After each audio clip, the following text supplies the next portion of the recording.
On va finir. C'est que, voici, quand on rebâtit, on part de zéro. N'ayez pas peur de repartir à zéro et de refaire ce qu'il y a à refaire.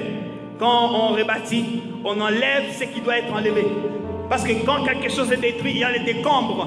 Et lorsqu'il y a les décombres, on ne peut pas bâtir sur les décombres. Il faut d'abord dégager tout ce qui est mauvais, dégager tout ce qui a été détruit, tous les débris, et nettoyer la place.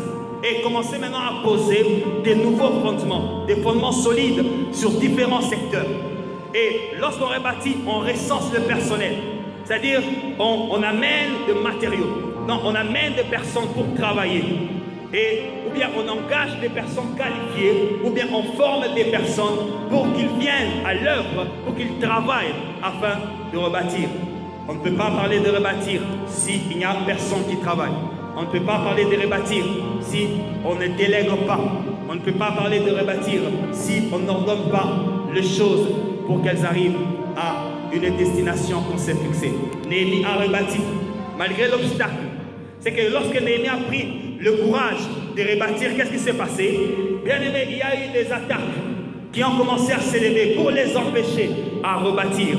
Et Néhémie a pris la bonne résolution de faire confiance. Il a dit, le Dieu qui a commencé cette œuvre, c'est lui qui nous protégera. Et ils sont arrivés, bien aimés, à finir l'ouvrage qu'ils ont commencé. L'Église de Dieu, Dieu nous appelle à finir ce qu'on a commencé. Ne sont pas des gens, on commence une chose, mais on n'a plus de force pour aller jusqu'au bout avec le projet que l'on s'est fixé. Soyons des gens qui commencent et qui terminent la chose. Soyons les gens qui commencent à bâtir et qui finissent à bâtir. Parce que la gloire arrive simplement lorsque tout est fini. Non, la gloire arrive simplement lorsque vous posez la dernière pierre et vous inaugurez. C'est alors que ce jour-là, on dira que vous avez réussi. Mais si vous ne finissez pas la clôture, si vous ne finissez pas la maison, c'est qu'il y a quelque part où on a échoué. L'église de Dieu, on va entrer en prière. Nous allons prier à Dieu. C'est d'abord, on va s'élever dans nos sangs. D'abord, faisons un examen de ce qui ne marche pas dans nos vies. Faisons un examen de ce qui ne marche pas dans l'église. Faisons un examen, un état des lieux de ce qui ne marche pas dans nos vies, de ce qui ne marche pas dans nos familles. Qu'est-ce qui a été détruit jusque-là? Qu'est-ce qui ne fonctionnait pas jusque-là? Qu'est-ce qui ne marche pas jusque-là? Et ne nous arrêtons pas seulement dans le souhait, mais demandons à Dieu dans la prière, Seigneur, donne-moi la force de rebâtir. Comme on a dit, bâtis là où il faut et rebâtis s'il le faut.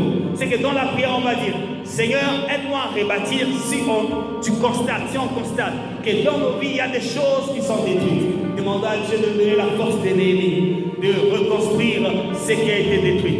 Et si dans nos vies et dans l'église, rien n'a encore été bâti, donc demandons à Dieu de donner la force de David pour construire, pour bâtir nos vies et bâtir l'église. On va se lever, bien aimés, et on va prier.